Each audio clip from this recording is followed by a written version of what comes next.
Just like a yo-yo, the AEW and NXT rating wars continue to go up and down, with one show coming out on top one week and the other show being victorious the next. Welcome back, guys, to Fog Wrestling. We're here to discuss the ratings. AEW Dynamite, WWE, NXT. If I had to compare these ratings, I'd compare them to Rikishi's ass cheeks. AEW is the left, NXT is the right.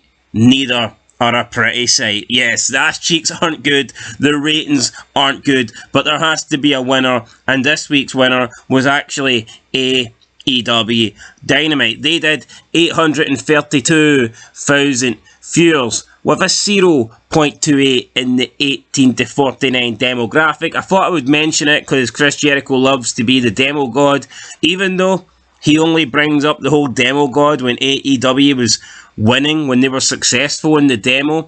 As soon as the demo started to slip and he couldn't really brag about it, he hasn't mentioned it since. So yeah, Chris Jericho, if you can even remember what the 18 to 49 demographic is, here's a newsflash for you. You beat NXT in it this week. Now let's talk about NXT, because that's probably the most important thing to talk about. It should have been a big rating.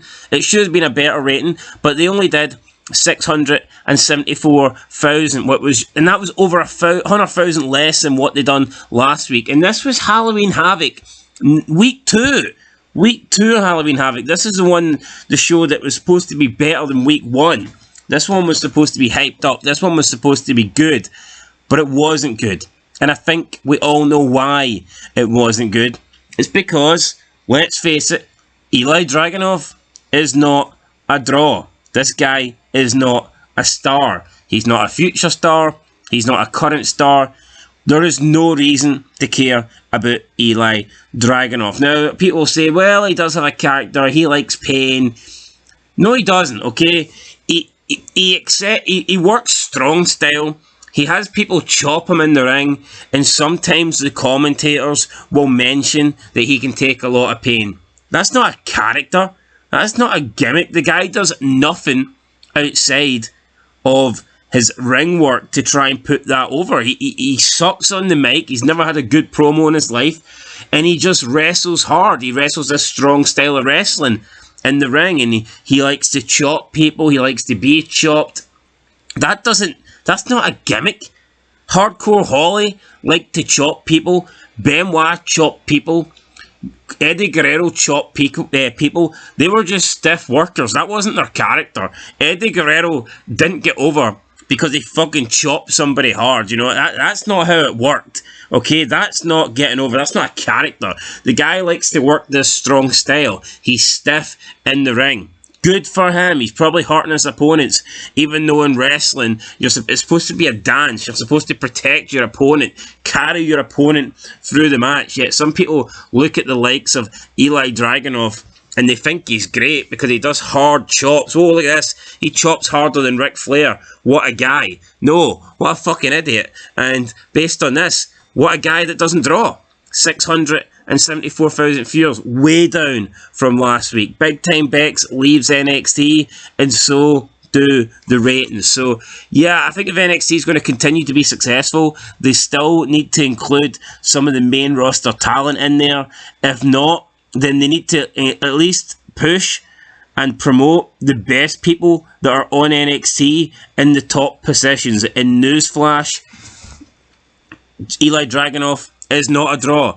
Just like this whole Taya Valkyrie, there's nothing in Lyra Valkyrie even, sorry.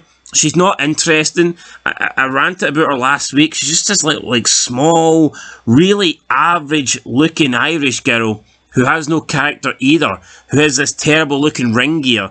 There's just nothing. You look at Tiffany Stratton, you look at Lyra Valkyrie, and there's one person that looks like a star. There's one person that looks like they could main event Mania. They could be on WWE billboards approaching Mania season.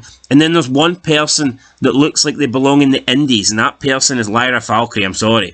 Anyway, as for AEW Dynamite, I mean, it's still not a great rating. I mean, Dynamite used to be doing over 1 million regularly, and I think now they've only hit 1 million twice in the past year, so it's not great for Dynamite, but at least they won this week. They did get a win over NXT, and it was quite a big win. It was almost, 150,000 viewers, so it's a big win for AEW.